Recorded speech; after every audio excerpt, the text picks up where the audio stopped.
Hi everybody, Renee here from Naomis 2, and I am doing a guest post for Misty's Austen in August. I'm going to be discussing some unpopular opinions and defense of unpopular Austen characters. I've always been of the belief that you don't have to praise something endlessly in order to be a fan. I thoroughly enjoy and appreciate Jane Austen's writing. I think that the characters are fun and memorable. I think the plots are well constructed. I enjoy the humour and the social commentary, and I think that the stories and characters have resonated for centuries for good reason. However, I personally, as a reader, have always had a few stumbling blocks when it comes to completely engaging with some of the narratives and some of the presentations of characters in Austen's work.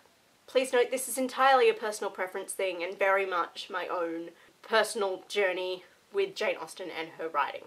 There's been a great deal of worthy and deserved discussion within BookTube of late in terms of diversity in fiction. Diversity in terms of race, gender, sexuality, social class. That it's significant and important for readers to be able to encounter characters and situations that will resonate with them, whatever their context is, and that there can be widespread appeal and association through fiction. There's also, for me personally, something of a lack of diversity in Jane Austen's works on a much more superficial level. Picture this. If you were reading Jane Austen's works for the first time at the age of, 11, 12, 13, and you were a child who has always been told by her peers that she is ugly, that she is weird, that she is different in some way from the majority, then it might be a little bit disconcerting and distancing to note that the Austen heroines are, for the most part, all very good looking. They're all considered very pretty and physically attractive and appealing to the gentlemen of their stories. And often the only obstacle that they have to overcome usually is a lack of fortune. So their financial circumstances may not be that fantastic, but they can make up for that by their good looks and their charming personality, or their upstanding moral stance, or their earnestness, or their intelligence, or other positive qualities. And that's wonderful and lovely, and it's certainly not uncommon in fiction.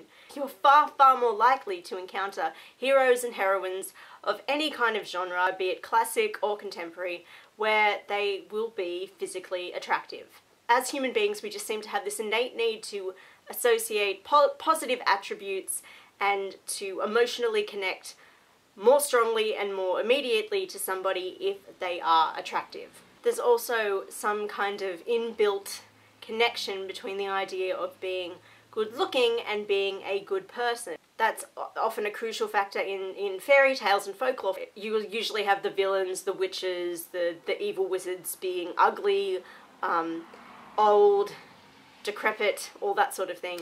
And of course you'll usually have youthful beauty abounding in your heroic figures and your damsels in distress and whatnot.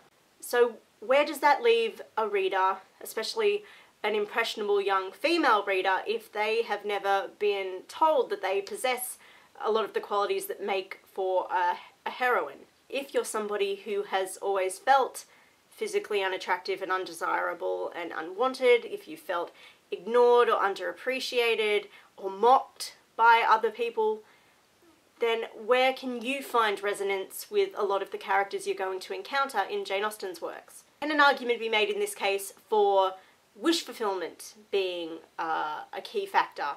Is it that readers simply want to spend their time with somebody that they aspire to be like, or that they wish they could be like? And can this truly be emotionally sustaining and fulfilling enough if a reader has never been able to discover characters who they can truly empathize and associate with, who are also the heroines and protagonists of a story?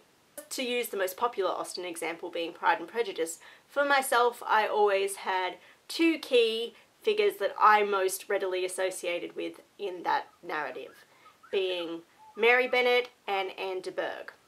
A quick note as to how they are described. For Mary Bennet we have Mary, who, having in consequence of being the only plain one in the family, worked hard for knowledge and accomplishments. Mary had neither genius nor taste, and though vanity had given her application, it had likewise given her a pedantic air and a conceited manner.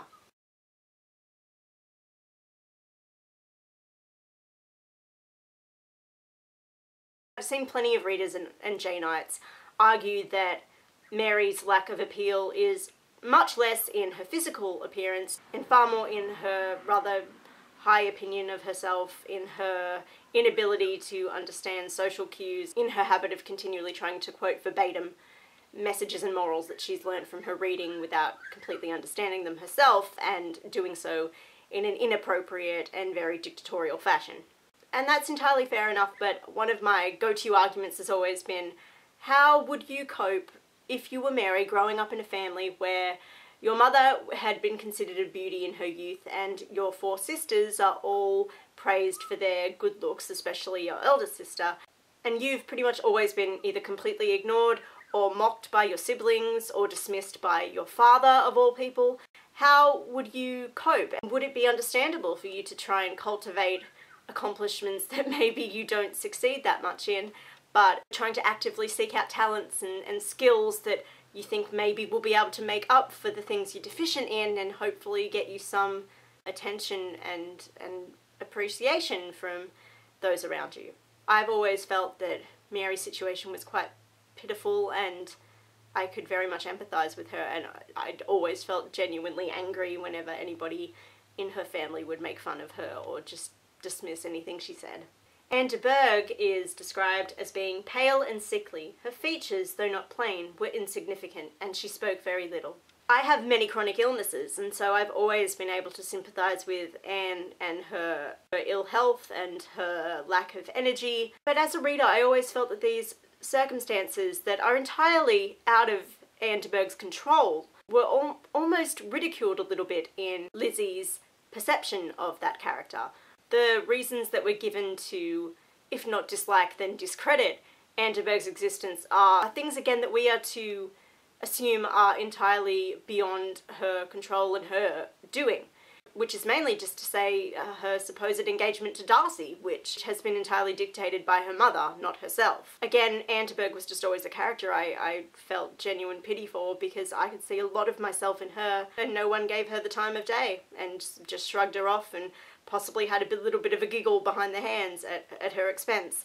And there was always just this undertone of almost cruelty that I could feel towards characters that were the only figures in Austen works that I could see myself in.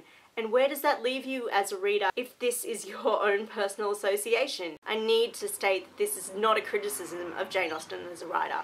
I think that she very effectively captured human nature and human experience in all its forms. It's simply that it can be difficult and a bit emotionally jarring if ultimately the good things and the happy endings are granted primarily to characters that are nothing like yourself. Especially when you're young, what is this telling you about your own future and your own potential and the possibility of happiness and success for you? And if you find that fiction, especially at that impressionable age, is how you're slowly but surely forming a worldview. And also, just what are you meant to do if, as a reader and a lover of classic literature and someone who does genuinely enjoy Jane Austen, what are you meant to say if, for example, you've had this ingrained, instinctive feeling that if Lizzie Bennet existed as a flesh and blood human being, she would hate you?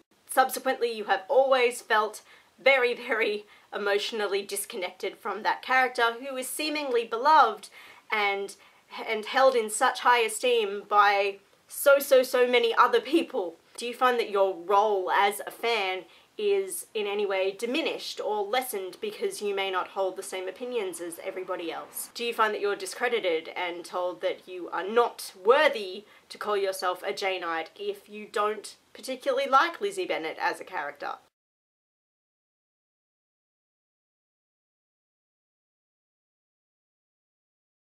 I was just wondering if anybody else had had the same reading experiences as me. I don't want to call these issues because they honestly have never marred my enjoyment of Austen novels, but it's always been just something that's lingered in the back of my mind. I do need to add, of course, that I know that Jane Austen is noted and highly praised for her biting, witty, social perceptions throughout her novels, and I'm not trying in any way to devalue that. I wholeheartedly agree. I think that Austen presents real truths in how she perceives people and situations and social class and all such things. I just prefer to see the more questionable aspects of society and human interaction being challenged, which is in that regard alone why I sometimes prefer the works of the Bronte sisters. I know that it was never Jane Austen's intention to go about challenging social mores and trying to bring about any radical change through her fiction. That wasn't her intent, and that's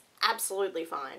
I'm just curious to know if any other Austen fans have experienced my personal predicament, and I wanted to have a bit of a vent. I do hope that I have not angered anybody. I do hope that folks aren't going to be hurling insults my way and telling me that I'm not deserving of calling myself an Austen fan.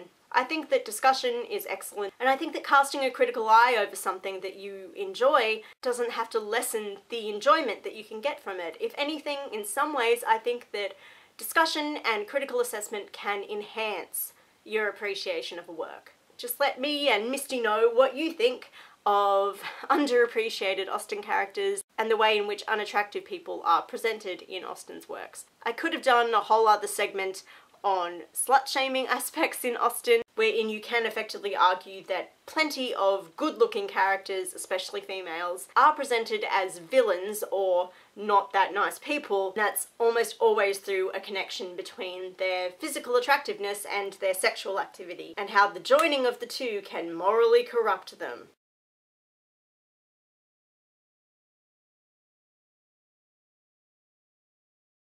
That's an entirely different topic really for another day, so if somebody else wants to take up the reins on that one, I welcome that conversation.